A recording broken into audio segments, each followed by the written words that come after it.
함께 읽어보겠습니다. 신약성경 마태복음 10장 32절 그리고 33절 말씀 함께 읽습니다. 시작. 누구든지 사람 앞에서 나를 시인하면 나도 하늘에 계신 내 아버지 앞에서 그를 시인할 것이요, 누구든지 사람 앞에서 나를 부인하면 나도 하늘에 계신 내 아버지 앞에서 그를 부인하리라. 아멘. 우리 초대교회 때에 로마 황제가 살아있는 신을 자처했었습니다. 로마 황제가 신이라는 얘기입니다. 그래서 로마가 지배하고 있는 모든 나라에서는, 모든 땅에서는 로마 황제를 숭배해야 되는 황제 숭배가 시작이 됐어요. 1년 365일이면 하루는 신전에 올라가서 로마 황제를 숭배하고 확인증을 받았다고 합니다. 경제 활동을 하는 데 있어서도 그 확인증은 대단히 유용하게 사용이 되어졌다고 그래요. 그래서 황제를 숭배하지 않으면, 황제를 숭배하는 확인증을 받지 않으면 상당히 많은 불이익을 당하고 경제적인 어려움을 당하는 것이 황제 숭배가 시작하고 난 다음에 로마가 통치하고 있었던 전역에서 일어나는 하나의 현상이었다고 합니다. AD 155년에 서머나 교회의 감독이었던 폴리갑이라는 분이 순교를 합니다. 사도 요한의 제자였던 사람으로 알려지고 있습니다. 요한계시록의 서머나 교회에 대해서 나오는 그 서머나 교회의 감독이 폴리갑이라는 분이 있었는데, 황제를 숭배하는 것을 거부했던 이유로 체포를 당하게 되어집니다. 그래서 재판관 앞에 섰을 때에 재판관이 이 폴리갑의 나이가 86세 정도가 됐어요. 상당히 많이 연로한 그런 상황이었고, 그리고 그 지역에서 그래도 존경받는 그런 사람이었습니다. 그래서 재판관이 이 폴리갑 감독에게 질문을 던졌습니다. 시저가 주님이라고 한 번만 이야기하면 내가 당신을 살려주겠소 라고 그렇게 이야기를 합니다. 한 번만 시저가, 로마 황제가 주님이라는 말을 입으로 고백하면 당신 살려주겠습니다. 한 번만 고백하시오 라고 그렇게 이야기를 했어요. 예수님이 주님이 아니라는 것을, 예수 그리스도가 주님이 아니라는 사실을 한 번만 입으로 고백하면, 한 번만 입으로 말하면 내가 당신 살려주겠소 라고 그렇게 제안을 해요. 예수 그리스도가 주님이라는 그 기존의 입장을 고수하게 되어지면 당신 화형당해서 당신 죽을 거요 라고 그렇게 이야기를 했어요. 그러더니까 이 폴리갑 감독이 아주 유명한 말을 했습니다. 내 나이 86세, 내 나이 86세. 내가 지금까지 우리 주님을 섬겼는데 우리 주님께서는 한 번도 나에 대해서 부인하지 않았습니다. 그런데 내 어찌 86년 동안 내가 주님을 섬겼는데 그 주님이 한 번도 나를 배신하지 않았는데 내 어찌 주님을 배신할 수가 있습니까? 라고 이야기를 하면서, 그리고 화형당했습니다. AD 155년 서머나 감독이었던, 사도 요한의 제자였던 서머나 감독 폴리갑이 순교하는 그런 마지막 장면으로 대단히 많이 알려지고 있는 그런 내용입니다. 오늘 여러분 본문 말씀을 통해서 예수님을 시인하는 것, 그리고 예수님을 부인하는 것에 대한 말씀을 여러분에게 좀 드리고 좀 함께 생각해 보고자 이 말씀을 여러분에게 드리고자 합니다. 예수님을 시인하는 것, 예수님을 부인하는 것 너무나 간단하잖아요. 불신자와 그리고 신자의 구분 좀 아니겠습니까? 예수님을 시인하는 사람을 신자라고, 그리고 예수님을 부인하는 사람을 불신자라고 이야기를 합니다. 누구든지 사람 앞에서 나를 시인하면 나도 하늘에 계신 내 아버지 앞에서 그를 시인할 것이요 라고 이렇게 말씀하시고, 그리고 33절에 부인하면, 우리가 부인하면 우리 주님께서도 하나님 앞에서 우리를 부인할 것이다 라고 말씀하시는 이 내용 자체는 신자와 불신자를 나누는 구분점이 되기도 해요. 부인한다는 얘기는 내가 예수님을 배척하는 것, 예수님을 순종치 아니하고 예수님을 인정하지 아니하고 예수님을 배척해서 그래서 하나님 앞에 영원히 하나님 앞에서 예수님을 부인하는, 그래서 하나님 앞에서 비신자로 불신자로 남게 되어지는 그런 상황을 의미하는 말씀이 1차적인 의미다라고 여러분에게 말씀을 드리고요. 그리고 32절에 누구든지 사람 앞에서 나를 시인하면 이라는 이 시인도 하나님을 믿는, 예수님을 믿는 1차적인 신자가 되어지는 그런 시인이라는 그런 의미를 먼저 여러분에게 말씀을 먼저 드리고요 시작할게요. 본문 말씀에 나오는 시인하는 사람은 신자고 부인하는 사람은 불신자입니다. 그런데 중요한 것은요, 시인한다는 것이 있어서 우리가 단순히 나 예수님 믿습니다라는 그런 시인 정도가 아니라 내 마음으로 예수님을 인정하고 그 인정하는 바를 많은 사람 앞에서 내 입으로 고백을 하고 그 고백에 의해서 내 삶을 하나님을 섬기는 사람처럼 예수님을 믿는, 예수님을 시인하는 처럼 삶을 살아가는 이 모든 것들을 다 포함해서 시인 한 명이라는 그런 의미로 받아들이셔야만 되어집니다. 내가 입으로 한번 나 예수님 믿습니다라는 그런 정도가 아니라 내 마음으로 주님을 믿고 그리고 내 입으로 사람들 앞에서 공동체 앞에서 내가 예수님을 믿습니다, 예수님이 내 구주가 되십니다라는 것을 고백하고 신앙의 고백을 통해서 내 삶을 통해서 신앙의 고백이 이루어지는 삶을 살아가는 그런 사람들, 그 사람들의 모습을 가리켜서 시인하는 사람들이다라고 그렇게 이해를 하셔야만 되어집니다. 자, 우리 가장 먼저 예수님을 부인하는 사람의 크게는 두 종류입니다. 예수님을 부인하는 사람 불신자, 예수님을 시인하는 사람 신자. 그런데 뭐 불신자는 빼놓고요, 뭐 당연한 것 아니겠습니까? 예수님 부인하면 불신자, 교회 안 다니고 예수님만 믿고 하나님의 자녀가 아닌 사람들 불신자로 이야기합니다. 뭐 그들에 대해서 이 시간 뭐 이야기할 이유는 없고요. 자, 신자인데, 우리 신자잖아요. 신자인데 예수님을 부인하는 그런 경우들이 생겨날 수가 있다는 사실 때문에 제가 오늘 여러분에게 이 말씀을 한번 드리길 원합니다.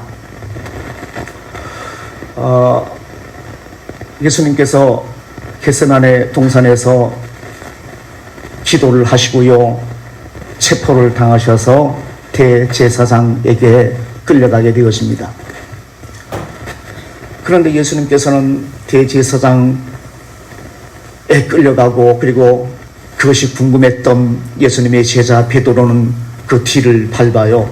나머지 제자들은 예수님이 체포당하니까 다 뿔뿔이 도망친 그런 상황이었는데 베드로는 좀 성격이 좀 그렇잖아요. 좀 좋게 말하면 남자답고 좀 용감하고 다혈질이고 그런 어떤 성격이니까 예수님이 잡혀가시니까 아마 뒤를 아마 졸졸 따라갔는가 봅니다. 어디로 가는지, 어디로 끌려가는지 따라갔는가 봅니다. 그런데 대제사장 집으로 간정으로 끌려가게 되어지는 상황이에요. 그래서 날씨가 새벽이었으니까 좀 쌀쌀했는데 그 문 밖 예수님은 안으로 끌려 들어가시고요. 그리고 자기는 밖에서 좀 동정을 좀 살피는데 불을 좀 피워놨는가 봅니다. 불을 피워놨는데 베드로가 사람들 틈 사이에서 불을 쬐고 있었는데 여종이 이렇게 말합니다. 당신 내가 봤어. 당신도 저 예수라는 사람하고 한편 아니야 라고 그렇게 이야기를 해요.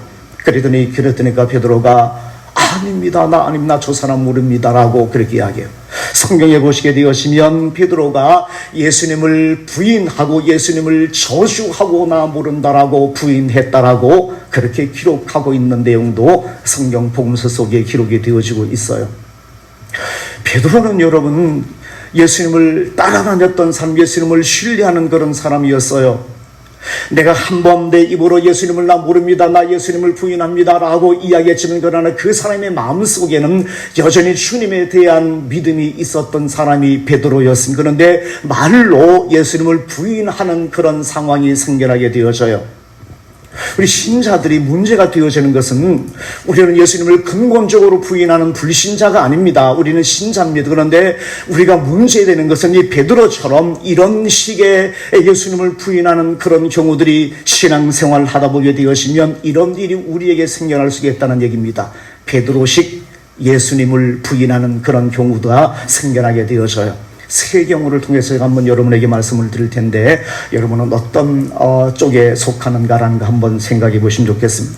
가장 첫 번째는 위험한 상황 되어지면 예수님을 부인하게 되어지는, 아까 제가 말씀드린 불신자들, 그래서 지옥 가게 되어지는 사람들은, 그들은 예수님을 정말 전인격적으로, 전생애적으로 부인하는 사람들이 불신자예요. 전인격적이라는 얘기는 뭐예요?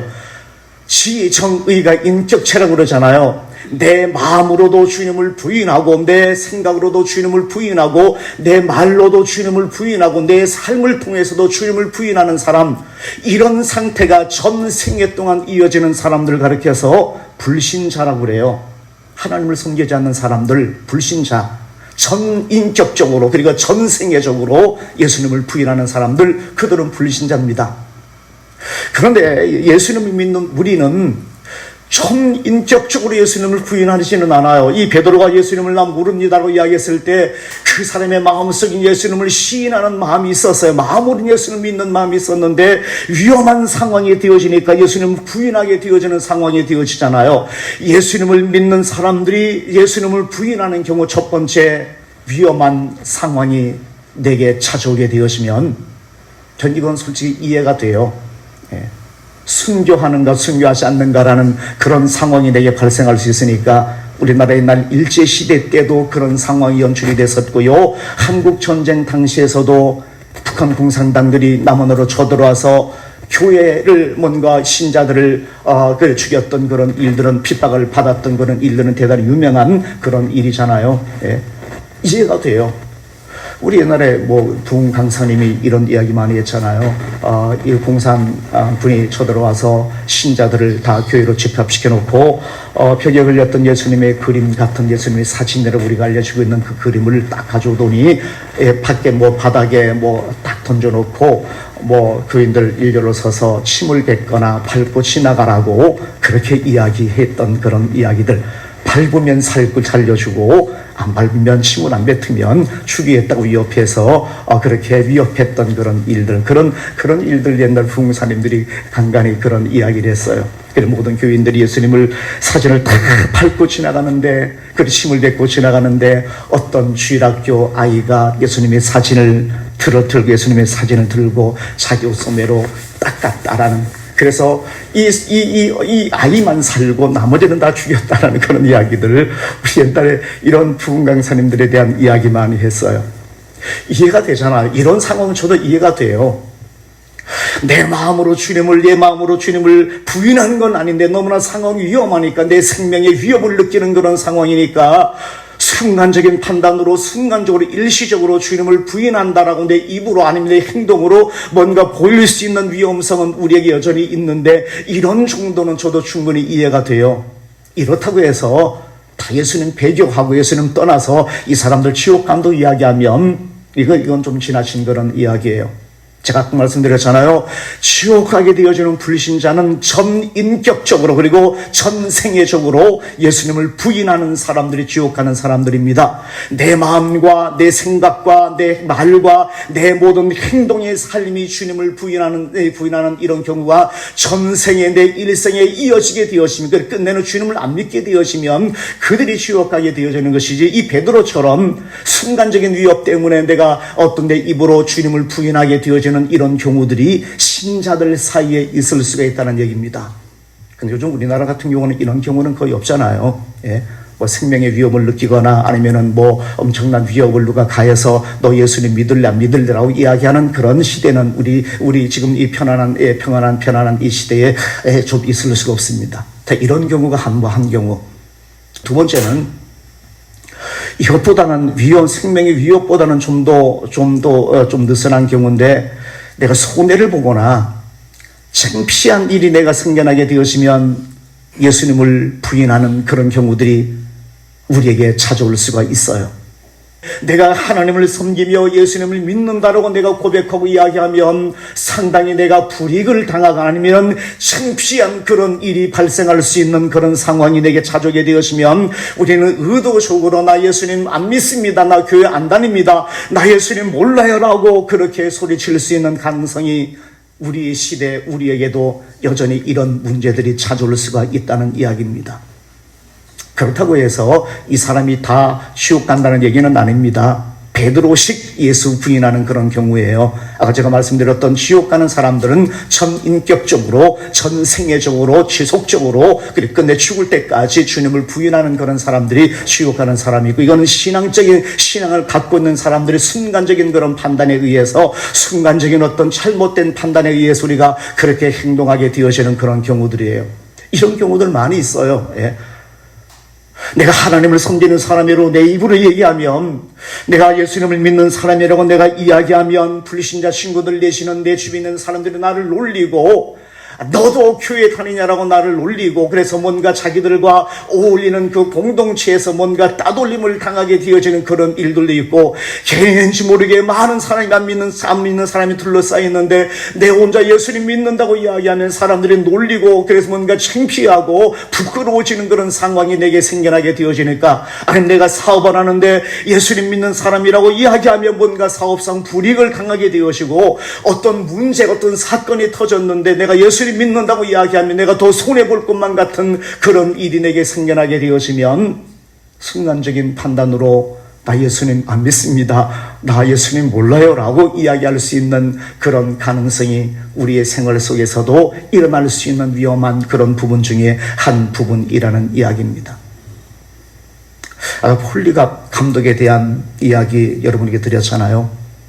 1년에 365일인데 한 번만 신전에 올라가서 황제를 숭배하고요, 그리고 확인증을 받으면 364일 동안 그냥 살 수 있었는데, 하루 한 번만 신전에 올라가서 황제를 숭배하면 1년 365일 가운데 하루만 그렇게 황제를 숭배하고 확인증을 받으면 364일을 그냥 살 수 있었는데, 초대교회 성도들이 그냥 죽었다는 것, 순교를 당했다는 것, 그렇게 고백할 수가 없어서 예수님을 모른다고 이야기하고 황제가 내 주님입니다라는 이 신앙의 고백을 하지 못해서 자신의 생명을 내놓았던 사람들이 수없이 많았습니다.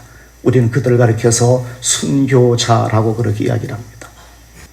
그들을 살아가면서 그때의 순교를 당했던 그 사람들이 신앙의 그 모습을 우리가 생각해 보게 되어진다면 우리는 너무 느슨하잖아요. 우리는 너무 느슨해요. 10,000원, 20,000원, 10만원, 20만원, 100만원, 200만원 내가 손해볼까봐 예수님을 모르는 사람처럼 행동하게 되어지는 우리의 모습이 너무나 많이 있고요. 사람들 앞에서 한번 창피 한번 당하는 것, 그 창피한 것 한번 당하는 거 싫어서 사람들 앞에서 나 교회 다니는 것, 나 예수님 믿는 것, 나 그거 모른다라고, 그 안 믿는다라고 안 그런 사람처럼 그렇게 우리가 삶을 살아가고 있는 오늘 우리의 모습을 보게 되었으면, 초대교회 성도들은 1년 365일 가운데 하루만 그렇게 살으면, 하루도 아니고 한 번만 올라가서 우상 숭배하고요, 황제 숭배하고 확인증만 받으면 살 수 있는 것을, 그리고 1년 내내 편안하게 삶을 살아갈 수 있는 것은 그것 하지 않아서 365일 동안 사람들에게 따돌림 당하고요, 경제적인 공동체 속에 에서 뭔가 힘들게 삶을 살게 되어, 그것을 감수하면서도 신앙을 그렇게 지켰던 그분들의 어떤 모습을 보게 되었으면, 오늘 우리는 좀 너무하다는 생각이 좀 들잖아요. 생명 내놓는 그런 일도 아닌데 만원 때문에, 2만원 때문에, 10만원 때문에, 100만원 때문에 나 예수님 모르는 사람인 것처럼 행동하고 있는 오늘 우리들, 사업상 필요하기 때문에, 아니면은 친구들과 어울리기가 뭔가 좋기 때문에 한 번 내가 예수님 믿는다라고 이야기하면 사람들이 놀리고 친구들이 놀리고 따돌림 당하기 때문에 나 예수님 안 믿는 사람인 것처럼 행동하게 되어지면, 우리 하나님 앞에서 부끄러운 것 뒤로 하고라도 먼저 섬겼던 신앙의 선배들, 그것 때문에 내 생명 내놓았던 초대교회 성도들 내지는 우리 한국전쟁 내지는 일제시대를 우리 거쳐오면서 순교를 당했던 우리 믿음의 선배들 앞에서 우리 너무 조마잖아요. 네. 그것 보게 되었으면 좀 너무하다는 생각이 들잖아요. 너무 느슨하잖아요. 이런 경우들. 두 번째 경우입니다. 제가 양보를 해서 이것까지 제가 인정을 한다고 제가 여러분에게 말씀을 한번 드릴게요. 이것까지 제가 봐줄 수가 있어요. 그럼 하나님 안 봐주십니다. 근데 저도 인간이기 때문에, 저도 그런 어떤 위험성의 그런 그런 일을 경험해 봤기 때문에, 사람이 그럴 수 있지라는 게 내가 공감이 되어진다는 차원에서 이것까지 그냥 한편으로 제가 인간적인 입장에서 이해를 한다고 말씀드리는 것이지, 하나님께서 인정해 주신다는 건 아닙니다. 제 인간이니까 저도 그런 일을 당해봤으니까 창피한 일을 내지는 손해보는 그런 일을 당해봤으니까 모른 체하고 예수님 안 믿는 체하고 행동하게 되어지는 그런 일들이 내게도 찾아오게 되어지니까 사람이라는 존재는 그럴 수 있구나라는 생각이 한편으로 든다는 이야기입니다. 이것까지는 그냥 우리 한번 넘어가자고요. 나머지가 어떤 부분인지 아십니까? 생명의 위협도 느끼지 않아요. 손해보지도 않아요. 창피한 일도 없어요. 그런데 예수님 안 믿는 사람처럼 행동하고 살아가요. 이해가 되시나요? 무슨 말인지. 창피한 일도 없어요. 손해본 일도 없어요. 더구나 생명의 위협을 당하는 일은 더더군 없어요. 그런데 예수님 안 믿는 사람처럼 그렇게 살아가요. 이해가 되시나요?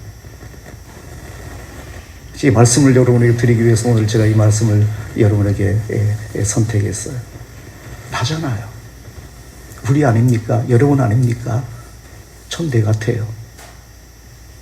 누가 창피해주는 일도 없고 나를 위협하는 사람도 없고 내가 손해보는 그런 일도 없는데 밖에 나가서 예수님만 믿는 사람처럼 그렇게 살아가는, 예수님만 믿는 사람과 똑같은 생각하고 예수님만 믿는 사람과 똑같은 말을 하고 예수님만 믿는 사람처럼 똑같이 행동하고 삶을 살고 있는 나. 주일 되면 성경책 들고 교회 나와서 예배 드리고 있는 나. 너무하잖아요. 폴리갑 감독님처럼 생명 위협을 당하는 그런 일도 아닌데, 부끄러운 일 당하는 것도 아닌데, 내가 손해보는 일 당하는 것도 아닌데, 하나님 안 믿는 것처럼, 예수님 안 믿는 것처럼 일상생활 속에서 그렇게 살아가요. 생각 그렇게 하고 마음도 하나님 안 믿는 사람과 똑같은 마음을 가지고 살고, 똑같은 마음속에 미움과 시기와 질투와 온갖 잘못된 그런 마음을 가지고 살고, 내 입으로도 하나님 섬기는 사람인지 아닌지 구분이 안 갈 정도로 우리의 입에서 나오는 말들로 그렇게 하며 그렇게 살아가고, 내 행동과 내 삶이 하나님 섬기는 사람인지 하나님 섬기지 않는 사람인지 구분이 안 될 정도로 우리가 삶을 살아가는 것, 어떻게 보면 이것도 예수님을 부인한 것 아닌가요? 내가 입으로는 주님을 시인한다라고 예수님을 내가 인정한다고 이야기하면서 내 삶을 통해서 내 마음과 내 입과 내 삶을 통해서 주님을 부인하는 것과 똑같은 삶을 살아간다고 이야기한다면 이거 예수님 부인하는 것 아니에요. 물론 이것은 천국이냐 지옥이냐가 아니라 신앙의 믿음의 크기 내지는 신앙의 성숙도와 관계된 그런 문제긴 하지만, 우리 엄밀히 한번 그런 쪽으로 한번 우리를 돌아보고 성찰해 보자는 이야기입니다. 너무나 평안한데 누구 한 사람 나를 때리는 사람 없고, 누구 한 사람 나를 욕하는 사람 없고, 누구 한 사람 내 물건 빼앗아가는 사람 없는데, 나 예수님 안 믿는 사람과 똑같은 사고방식을 가지고 똑같은 행동을 하고 똑같은 말을 하고 똑같은 생각을 하고 그렇게 우리가 삶을 살아야 한다면 이건 안 되잖아요. 엄밀히 보면 이것도 예수님을 부인하는 것 아니겠습니까? 우리 본문 말씀, 이 32절 다시 한번 보시면, 누구든지 사람 앞에서 나를 시인하면 나도 하늘에 계신 내 아버지 앞에서 그를 시인할 것이요 시인할 것이요 라는 얘기는 뭐예요? 인정한다는 얘기입니다. 누구든지 내가 사람 앞에서 이 땅의 삶을 살아가면서 사람 앞에서 나를 시인하면 나도 하늘에 계신 내 아버지 앞에서 그를 시인할 것이요 라고 예수님께서 말씀하셨는데, 한번 여러분 상상 한번 해보시면, 우리가 다 죽었습니다. 그리고 하나님 앞에 이제 들어갔습니다. 하나님 앞에 섰습니다. 우리 재판정 같은 그런 경우를 한번 생각해 보시면, 우리가 하나님 앞에서 심판받기 위해서 하나님 앞에서 딱 서 있다고 한번 여러분 생각해 보시면 좋겠습니다. 재판정에 하나님이 계시고, 그리고 변호인으로 예수님이 옆에 딱 앉아 계시는데 우리가 이 앞에 딱 서 있다고 생각하시면, 내가 이 땅의 삶을 끝맺고요 하나님 앞에 가니까 그런 장면이 딱 연출이 됐는데 우리가 뭐라고 그러겠어요? 하나님 저 암흑합니다. 저 목사고요, 저 장로고요, 저 권사고요, 저 집사입니다. 하나님 저 아시지요라고 우리가 하나님 앞에서 하나님께 나 알아달라고 하나님 앞에 소리십니다. 하나님 접니다. 제가 죽어서 이제 하나님 앞이었습니다. 내가 세상에서 교회에서 내가 목사였고요, 장로였고요, 집사였고요, 나 권사였고요, 나 집사였습니다. 하나님 섬기는 사람이었습니다. 구역장이었고요, 나 교회에서 이렇게 일을 하는 사람이었습니다. 접니다라고 이야기했는데 하나님께서 제 얼굴을 한번 딱 보더니 옆에 계신 예수님께 묻는 겁니다. 알아? 라고 질문을 해요. 하나님께서님께 보면서 변호인이니까 저 사람 아냐? 라고 이렇게 물으니까 예수님께서 얼굴을 탁 돌리면서 아니요, 모르겠는데요 라고 이야기하는 장면.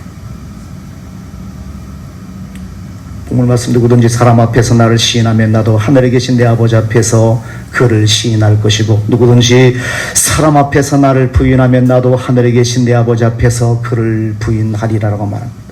저 모르겠는데요, 저 사람 누구지요? 인정하지 않겠다는 얘기입니다. 내가 아무리 하나님 앞에서 나 누굽니다라고 저 아시죠라고 소리쳤는데 우리 주님께서 아니야, 나 너 모르겠는데 라고 인정하지 않겠다는 얘기입니다. 시인하지 않겠다는 얘기입니다. 누구든지 사람 앞에서 주님을 시인하면 나도 하나님 앞에서 너를 시인할 것이다, 인정해 줄 것이다. 그러나 나를 부인하게 되어지면 나도 하나님 앞에서 너를 부인할 것이다 라고 그렇게 말씀하고 있습니다. 디도서는 사도 바울이 디도에게, 아들과 같았던 디도에게 쓴 성경이 디도서입니다. 크레타 섬에서, 그레데 섬에서 목회하던 디도에게 그렇게 목회 서신으로 목회하는 데 있어서 도움이 되어지고자 하는 그런 말씀을 기록한 것이 디도서입니다. 하나님을 섬기는 사람인데도, 교회를 형성해서 하나님을 섬기는 사람인데도 엉망인 삶을 살았던 사람들, 그리고 율법적으로 유대주의적인 그런 율법의 교사들이 와서 잘못된 교훈을 가르치기 시작해서, 그래서 신앙적으로도 많이 힘들고 어려웠던 그런 교회, 내지는 윤리적인 그런 차원에서도 상당히 문란했던 그런 교회가 그레데 교회였습니다. 그 교회에 있었던 디도에게 사도 바울이 편지를 쓰면서 이렇게 이야기하는 장면이 있어요. 디도서 1장 16절 보시면, 그들이 하나님을 시인하나 행위로는 부인하는 자니 가증한 자요, 복종하지 아니하는 자요, 모든 선한 일을 버리는 자니라 라고 그렇게 말씀하시고 있습니다.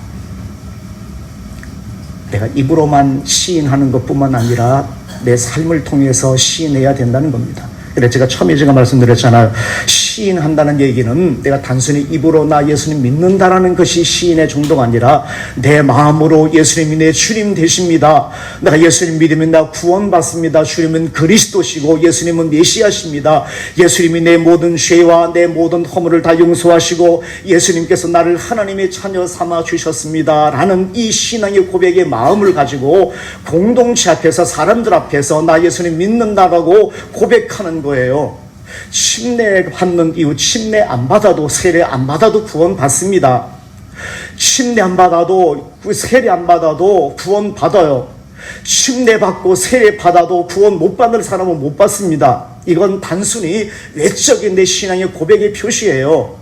내 마음으로 예수님을 믿습니다라고 신앙의 고백을 통해서 하나님의 자녀가 되어진 사람이라면 비밀스럽게 하나님을 섬기고 예수님을 믿는 것이 아니라 공동체 앞에서 고백해야 되는 과정이 있는 거예요. 나 이제 예수님 믿고 하나님의 자녀가 되었습니다. 내 혼자 비밀스럽게 주님을 섬기는 것이 아니라 우리 모든 공동체 앞에서, 내가 공동체 앞에서 신앙의 고백을 합니다. 예수님이 내 구주십니다, 예수님이 내 생명 되십니다, 내가 예수님 믿고 하나님의 자녀가 되었습니다. 그 증표로 여러분 앞에서 침례를 행하고 세례를 행하면서 내 신앙을 고백합니다라는 것이 침례 내지는 세례를 행하는 이유 중에 하나예요. 신앙의 고백이에요. 공동체 앞에서. 그래, 한 걸음 더 나가서 내가 그렇게 고백했다라면 내 삶을 통해서 하나님 앞에 그렇게 주님이 주님 되도록 삶을 실천해 나가며 살아가는 사람들의 모습, 이 전체를 가리켜서 예수님을 시인한다라고 이해를 하셔야 됩니다. 이해하셔야 돼요. 입으로 한번 고백하는 것이 아니라 고백하고 마음으로 인정하고 고백하고 공동체 앞에서 시인하고 그리고 그렇게 삶을 살아가는 내 삶의 모든 모습을 가리켜서 예수님을 시인한다라고 그렇게 받아들이셔야만 되어진다는 겁니다. 예수님께서는 우리에게 이런 걸 원하세요. 우리는 불신자 아니잖아요. 예수님 부인해서 전인격적으로 내 마음으로, 내 생각으로, 내 입으로, 내 모든 삶으로 주님을 부인하는 그런 전인격적으로 주님을 부인하는 모든 인생에 걸쳐서 모든 시간을 예수님을 부인하는 그런 시간으로 채우는 불신자 아닙니다. 그러나 우리도 베드로식 예수님을 부인하는 그런 경우들이 우리에게 생겨날 수가 있다는, 이때 잘 하자는 겁니다. 이때 잘 하자는 얘기입니다. 제가 말씀드렸잖아. 우리가 주님 앞에 서게 되어지면 우리 주님, 하나님 저 아시죠? 저 누군데요? 하나님 제가 교회에서 이런 일 했고 저런 일 했고요. 나 하나님 얼마나 오랫동안 주님을 섬겼는데요. 나 교회 직분이 뭐고 내가 이런 일 많이 했는데 저 아시죠? 저 이름 저 신 이콘데요. 저 아시나요? 하나님 이라고 했을 때 하나님께서 나 너 몰라라고 말씀하시면 어떡할 거예요? 이런 상황을 만들지 말자는 얘기입니다. 내가 하나님 앞에 구원받기는 하지만 하나님 앞에 인정받자는 얘기입니다. 내가 너 알아. 내가 너 알지. 너 신이코잖아. 목사였고 네가 하나님을 섬겼던 사람이잖아. 아무아무게 내가 너 알지. 내가 얼마나 하나님을 잘 섬기고 내가 하나님을 섬기는 시간 20년 30년 동안 내가 얼마나 마음을 쓰고 얼마나 고민을 하고 얼마나 마음 아파하며 내가 하나님을 섬겼는지, 교회에서 얼마나 하나님 앞에서 잘 섬기기 위해서 또 교회를 섬기기 위해서 어떻게 살아왔는지 내 알지라고 주님께서 마지막 하나님의 심판대 앞에 내가 설 때에 하나님 앞에 예수님께서 나를 변호해 주시는 겁니다. 나 저 사람 압니다. 하나님 나 저 사람 알아요. 저 사람이 신평교에서 어떻게 주님을 섬겼는지, 얼마나 마음을 쓰며 주님을 섬겼는지, 얼마나 때로는 마음 아파하며 주님을 섬겼는지, 얼마나 고민하며 주님을 섬겼는지, 내가 다른 사람은 다 몰라도 내가 저 사람만큼은 내가 알아요. 하나님 저 사람 아무개입니다라고 하나님께서 나를 시인해 주는 것, 이런 상황을 오늘 본문의 말씀 우리에게 설명해 주고 있습니다. 누구든지 사람 앞에서 나를 시인하면 나도 하늘에 계신 내 아버지 앞에서 그를 시인할 것이요, 누구든지 사람 앞에서 나를 부인하면 나도 하늘에 계신 내 아버지 앞에서 그를 부인하리라 라고 그렇게 말씀하십니다. 잘 섬기십시다 라는 얘기입니다. 잘 하나님 앞에 잘 신앙생활 하십시다 라는 얘기입니다. 사람 앞에서 살아가는, 사람 앞에서 예수님 믿는 것이 아니라 하나님 앞에서 믿는 사람들이니까 마지막 주님 앞에 서는 그날을 항상 기억하면서, 마지막 내가 주님 앞에 서면 어떤 장면이 연출이 되어질까? 변호인 되시는 주님께서, 예수님께서 나를 향해서 뭐라고 말씀하실까? 내가 너를 알지, 내가 저 사람 압니다라고 주님께서 말씀하실까? 아니면 나 저 사람 모릅니다, 저 사람 누굽니까? 라고 이야기하는 그런 상황이 내게 펼쳐질까? 우리 이 장면을 항상 우리가 머릿속에 염두에 두면서 살자는 이야기입니다. 주님 잘 섬겨나가시자는 얘기예요. 하나님 앞에 인정받는 사람으로, 하나님 앞에 정말 안다라고 인정받는 그런 사람으로 주님 앞에 잘 섬겨나가는 그런 신앙인이 되어지자는 얘기입니다. 일상생활, 하루하루 생활 속에서 우리 잘 살아가십시오.